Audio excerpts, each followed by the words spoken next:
Hello, it's the 15th of October. Yesterday and today it's really started to cool down, although it doesn't really look it. The sun is out and it is nice and warm in the sun, but the wind's quite chilly in the southeast. I know it's a lot colder up north. But yeah, I thought I'd do an allotment tour. I've actually been pretty busy because I had COVID for a bit and so I couldn't do my course. Fortunately, it's a lot better, so I'm feeling a fair bit better now.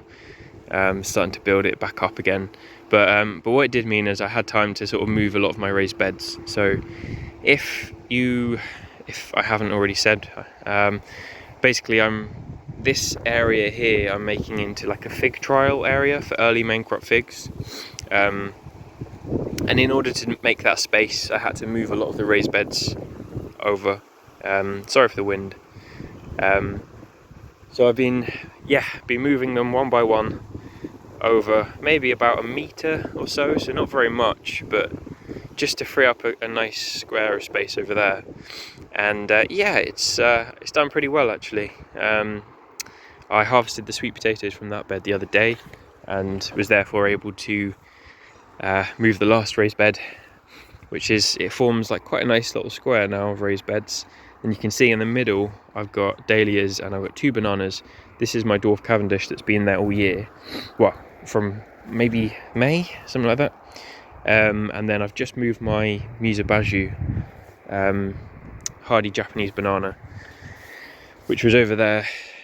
Just moved it here, and basically the goal is, or the idea is to have this whole middle section in the middle of the raised beds as like an ornamental / pollinator kind of area.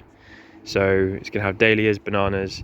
I've moved the verbena over here. It's kind of dying, but that's fine, it'll come back. And then I bought this salvia as well, which is really lovely, called Salvia uliginosa. There we go. I saw it at Walmer Castle where I do the course, and it was a mature plant and it was huge, but there were so many bees all over it, and I love the flower colour, so I found it at a nursery, so I was like, yeah, buy that. But yeah, I'll be thinking of some other ornamentals as well to put in this area. You can see I've kind of got paving slabs. I haven't got enough of them to make a full path, but you can kind of see the idea, like all around the edge will be a path and then the middle section will be ornamentals. And yeah, it's I've still got a decent amount of space actually.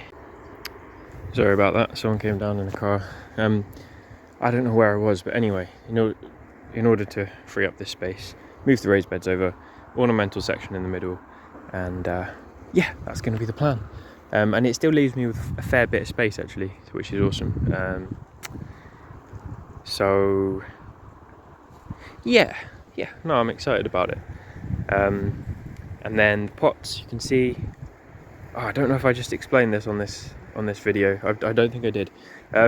So basically, in order to fill the pots, I would usually use John Innes number 3, which is this stuff, because it's a mature plant potting compost, it's loam based, so it has sand, silt and clay, which is great for mature plants. However, in order to fill the 20 plus pots that I'm going to be having, I would need probably like 25 to 30 bags, which is crazy and expensive and not obviously very good for the environment.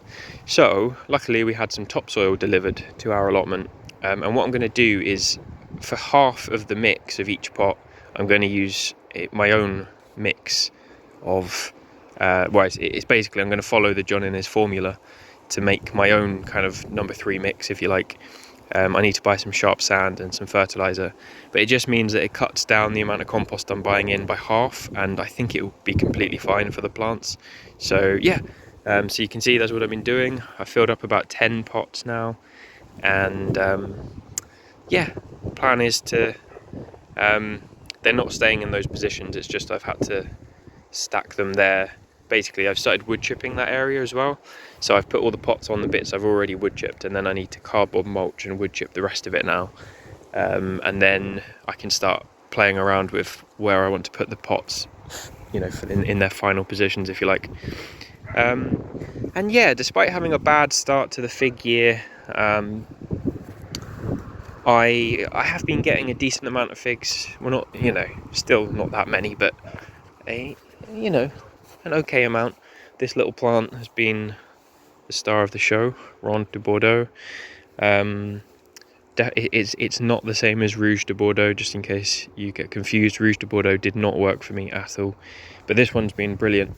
And you can see it's still got 2 figs that are just chilling out here. They were ripening incredibly quickly, but it's slowed right down now because of the cooler weather. But anyway, yeah, this tree will be moved next year over there, just so that it's got a bit more space and it frees the compost area, so I can get to that a bit more easily. But yeah, in terms of, I mean, all the raised beds are empty. Well, actually no. Actually, I was going to pick some aubergines, so let's quickly do that. Sorry, I'm quite rambling around everywhere. I saw that this one plant, I've already had 2 or 3 off of this, and I can see...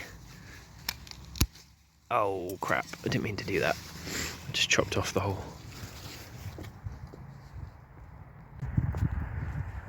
sorry.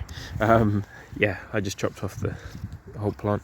You can see I've got 5 aubergines here. There's still 1, 2, 3, 4 little ones left.